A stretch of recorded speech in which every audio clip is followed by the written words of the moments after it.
feelings around.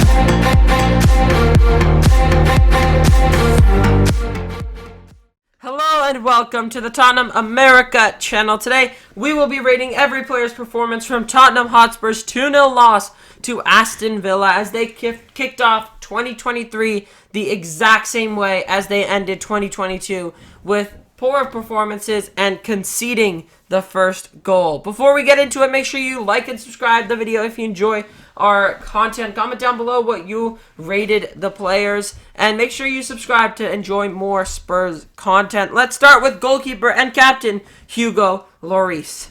Hugo Lloris made a huge blunder for Aston Villa's opening goal, Buendia's goal, which gave them the lead. I'm giving Lloris a 5. I'm giving a 5 as well. That was really the only thing he did all game, was that big blunder against to Douglas Luiz's shot, which then opened the door up for Ollie Watkins, and then Emily Buendia was right behind him. So that was probably his biggest blunder. It's not so much a poor performance from Lloris. I think his age is just catching up to him. Yeah. And it was kind of a tough shot. It did bounce right before him. But still, he has to be catching that. Yeah, it's definitely a blunder. He has to be doing better. And if he's going to parry it, he's going to have to parry it controllably a different way. The worst part about this is that Hugo Lloris literally dropped like 7 or 6 masterclasses in a row for France. He was one of their best players throughout the whole World Cup for them. He played unbelievably against Poland, against England, against Morocco, and then in the final as well, he was really good. So the fact that he's just dropped unbelievable performances for France on the international level, then comes back to Tottenham and drops 2 stinkers, or 1 stinker, is kind of the art of Tottenham, really. Let's move on to our defenders, starting with the World Cup winner, Christian Romero. I'm going to give him a 6. I'm giving Christian Romero a 6.25. Probably one of our brightest players out of a really bad performance from our whole team.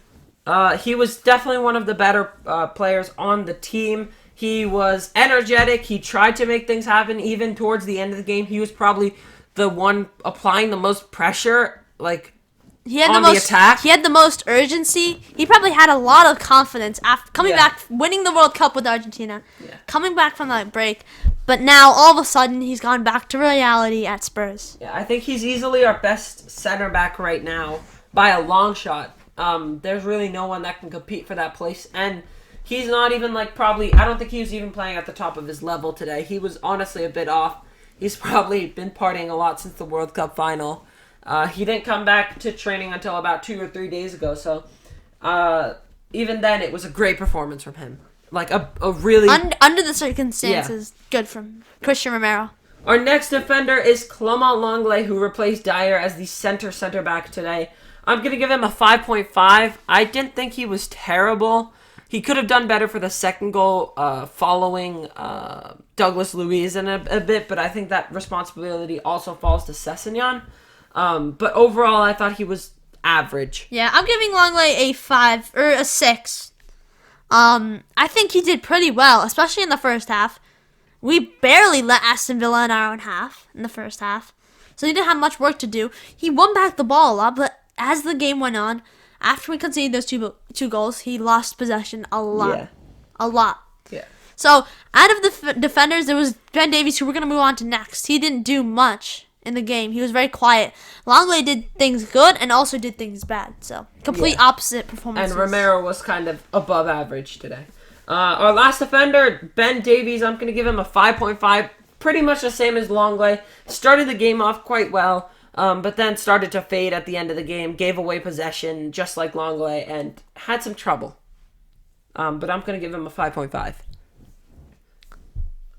Let's move on to our wing backs, starting with Matt Doherty, who played on that right side after a decent performance against Brentford. I'm going to give him a 6. I thought in the first half he was definitely one of our brightest players, linking up with Healwell.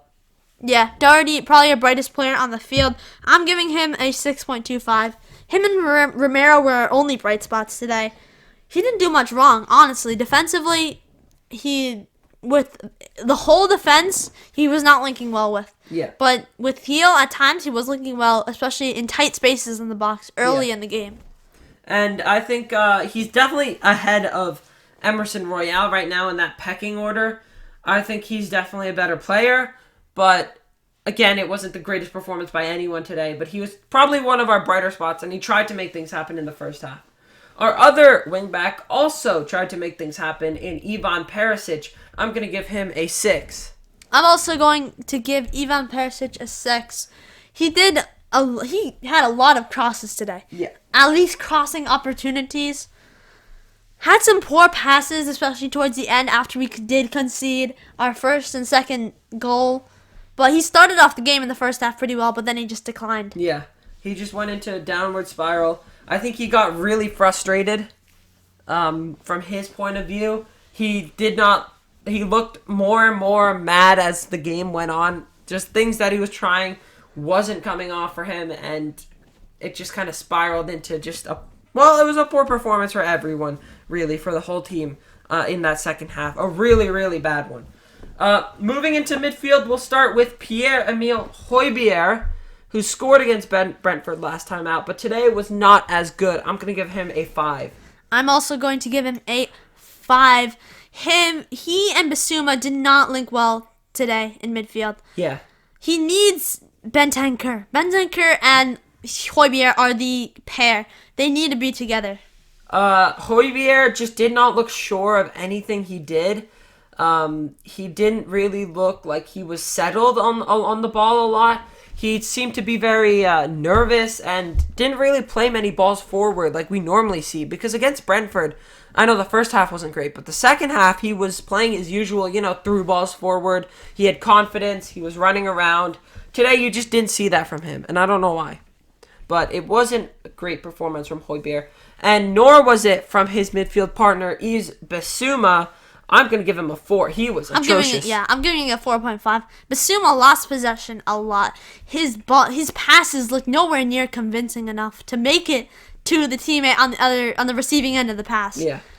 He had some woeful crosses too. He was quite wasteful of the ball. Yeah, and I just feel like he was standing off the ball a lot. I feel like at Brighton he used to close down defensively a lot more. He'd do more track back, more defensive work. But today I just feel like we didn't see that much from him. He looked very lethargic in midfield and just not much defensive cover from him. No intensity from him or Hojberg. Yeah. No alertness. There's no urgency. Yeah, and to think just 5 months ago, Conte had us playing some of the best football in the Premier League. This is back in, even in August or last season, really. We were probably one of the best teams in the league, attacking-wise. I know defensively we weren't good, but last season specifically, we were really good attacking-wise, and then the hope was that over the summer we'd buy a defender. We didn't buy a defender, a good defender, except for Lenglet, but that wasn't enough, and we need one of those big center backs. Liverpool have Van Dijk. He's their big captain defender. Mm-hmm. We have Dyer. So I think it might have been a good idea to replace him. Yeah. That's why I wish we'd go for defender. a Maguire or something, because he is out of favor at Manchester United. They're going to let him go for a slightly cheaper price. He had a great performance during the World Cup with England. And he was playing in a back 3 or even in a back 2 with Stones. He played well. So I think he could be a good move, and he'd replace Dyer, and he's just a better version of Dyer, basically. Moving into our front 3, we'll start with Bryan Gil, who got awarded his first PL start of the season. And honestly, he was probably the best player in the first half. I'm going to give him a 5. He tried to do things. I'm also going to give him a 5. He tried to get things done, but nothing came off. His performance declined as time went on. In the second half, he was not great. Yeah. First half, he was linking with Doherty pretty well, though. Yeah. But Bryan Gil, little spots of magic in the first half. Definitely something to get the crowd going, but really couldn't get past anyone because everyone else on the pitch looked really slow. And then he was inevitably taken off in the second half for Sessegnon, who came on in the 63rd minute. Striker Harry Kane didn't do well either. I'm going to give him a 4.5. This is probably his worst performance in a long time. Yeah, I'm also giving him a 4.5. He normally has great performances around New Year's. Yeah. And this is so lethargic on the ball. Barely. It took him like 20, almost 30 minutes to get his first touch in the match. And then he got his one shot on target today was a header that was blocked on the goal line by Ashley Young.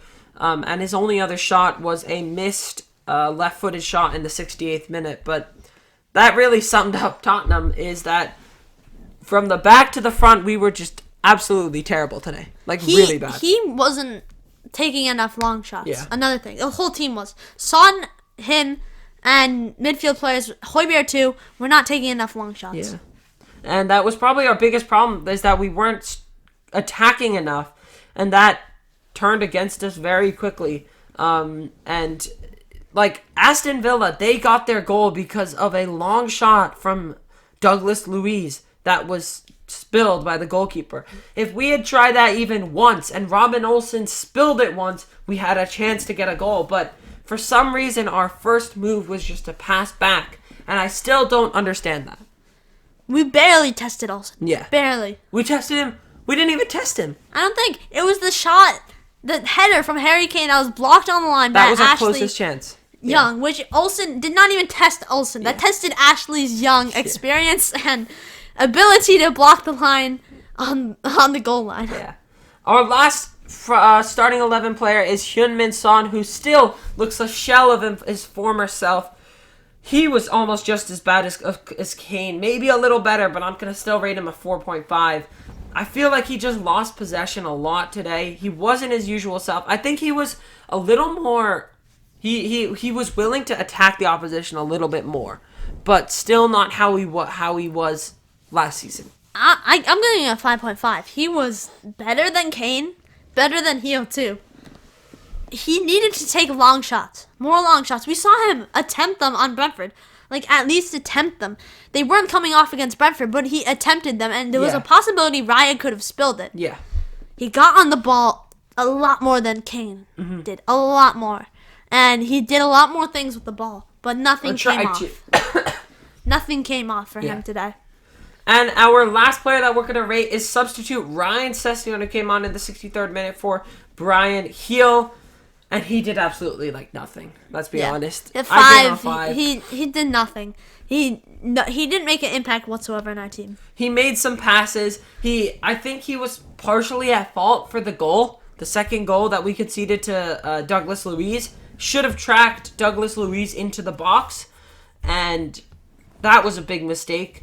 And now we've missed out on the chances to go fourth, and leapfrog Man United, and now we fall even further. And if Liverpool win tomorrow, they go ahead of us, and we fall out of the top 5, and technically basically out of European football standards. Hey, let's look at the positives. At least we're not in 10th place like how we were when Jose Mourinho came into this club in 2019. But at this point, there's no positives. We have Antonio Conte at the helm. We have Harry Kane, Heung-min Son. We've got...